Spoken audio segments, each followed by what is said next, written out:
Hey there, folks. Rick with a word for Wednesday. You know, as we've been going through these Wednesdays together, one thing I've really enjoyed is a lot of the kind of feedback I get from folks. And a couple themes that have been most popular is just the themes of hope and grace that we are experiencing through this season of struggle. And it seems like there's so much paradox that's going on, we see it in negative ways, like when folks are being asked to sacrifice more after they've given up so much. There's difficulty. You see other folks just open up and be willing to give and share. And it's funny because there's this interesting, not just paradox of how people respond to the needs and the issues that are going around, but an interesting paradox as far as like how we exist.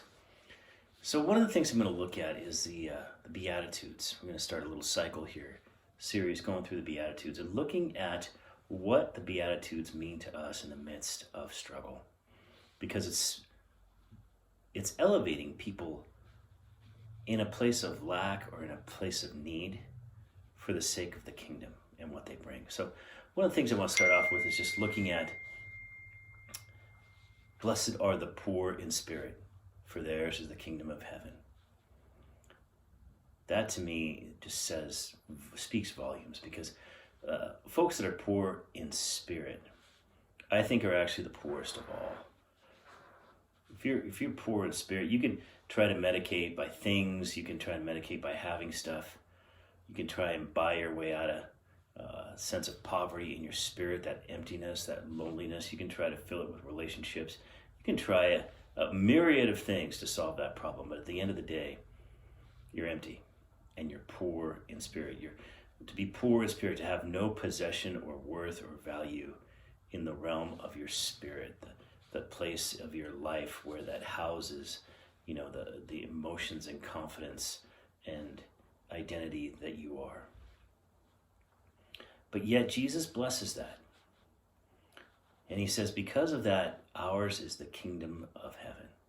That the very promise of eternity lies in the fact that we empty ourselves of everything that we try to fill our spirit with and be blessed by God. Blessed people are people that receive and that get value and get things that are beyond their comprehension or beyond their merit or what they worked for.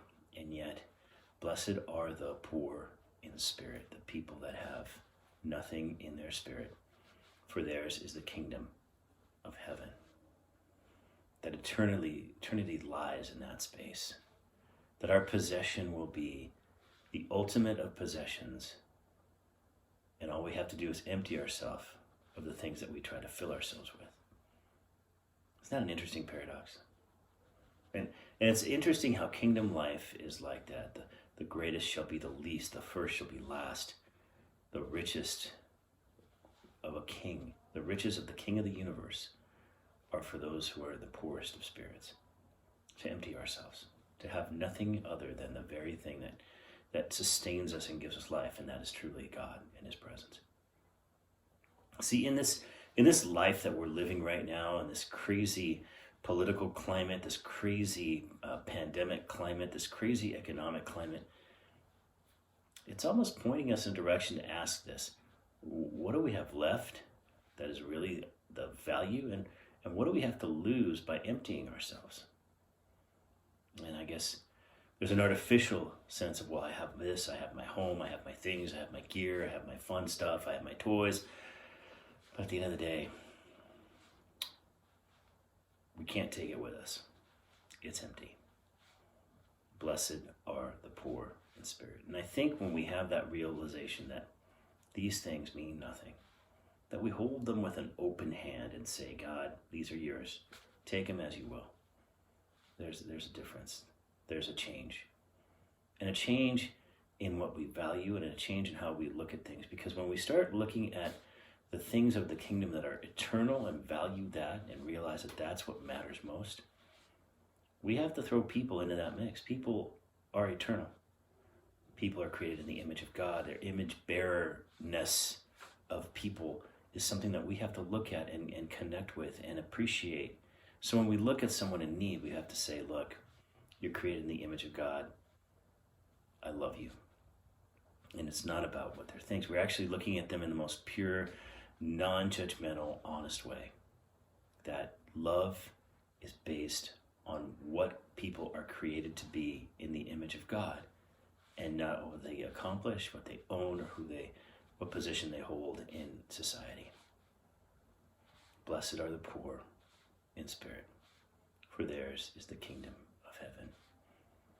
I hope you meditate on that. I hope that brings something to light, and I hope that God uses that in your days and in your week, that you'll look at people differently, that you'll see yourself differently, that you'll look at your things not with a sense of guilt of, oh my gosh, I own this, what do I do? I need to sell everything I have. No. Just don't let it own you. Blessed are the poor in spirit, realizing that you just have nothing outside of God, and the kingdom of heaven will be yours. Bless you. Have a great night. Hope I see you Sunday. And if you have any questions or anything like that, feel free to email us. We're going to be changing our website here pretty quick with some different things, and there'll be a big rollout for that. So hopefully you'll be able to follow us along here with the Words for Wednesdays, and also follow us on social media or YouTube and kind of get the updates of what's going on. Bless you all. Love you. Take care.